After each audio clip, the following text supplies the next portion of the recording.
ဘုရားမြတ်စွာဘုရားဟာလူတွေကိုအသိဉာဏ်ရှိအောင်လမ်းညွှန်မှုပြုတာဖြစ်တယ်။မှားတဲ့ဘုရားမျိုးမဟုတ်ဘူး။တကယ်တော့မှားတဲ့ဘုရားဆိုပြီးလူတွေကယုံကြည်နေကြတာတကယ်တော့ရောမှားသလားဆိုဘယ်မှမလို့နော်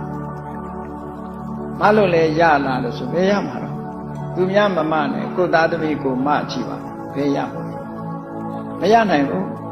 ။လုပ်ပြီးလို့ရတာရှိတယ်လုပ်မပြီးလို့ရတာတွေရှိတယ်အများကြီးရှိဒါကြောင့်မို့လို့တရားဝါတွေဟာစုကြုံနေမြင့်ကွဲပြားခြားနာပြီးတော့နေကြတာဘယ်သူအပေါ်မှာမိတီးနေတာတော့ဆိုသူ့ရဲ့လှုပ်ဆောင်ချက်ပေါ်မှာမိတီးတရားဝါသီးသီးရဲ့လှုပ်ဆောင်ချက်တွေကိုကံတရားလို့ခေါ်တာကိုလှုပ်တာကိုယ့်ရဲ့ကံတရားပဲ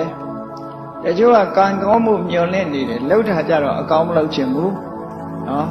ကောင်းတဲ့အမှုတွေကိုမပြုဘဲနဲ့ကောင်းတဲ့ကံကိုစောင့်စားနေလို့ကတော့ဘယ်တော့မှရလာမှာမဟုတ်ဘူး။ကံကောင်းရင်ကောင်းတဲ့အလုပ်တွေကိုလုပ်နေဒါကံကောင်းနေတာပဲ။ဒါကြောင့်မို့လို့ဆရာတော်ကြီးတွေကဆုံးရတယ်။အေးကံကောင်းရင်အလုပ်ကောင်းရမယ်လို့ပြောတာ။အလုပ်ကောင်းမှကံကောင်းတာ။ကံဆိုတာအလုပ်ကိုခေါ်တာလို့ဒီလိုနားလည်အောင်ဆုံးမအောင်ရပေးကြ။အဲ့ဒီကံဆိုတဲ့နေရာမှာလည်းပဲကံဟုမူလတန်ဗုဒ္ဓတို့ဟောပြသည်မှာအရင်သာရှိကံတရားဆိုတာဟာမူလဘုဒ္ဓအခြေခံအနေနဲ့သာဖြစ်တာသို့တော့ဉာဏ်နဲ့ဝီရိယကလွှမ်းမိုးထားနိုင်တယ်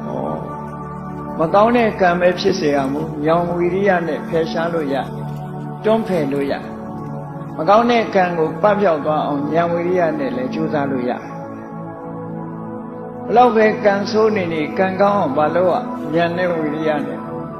ကောင်းတာတွေကိုဆက်လုပ်လိုက်လို့ရှိရင်ကောင်းတဲ့ကံဆိုတာဖြစ်လာတယ်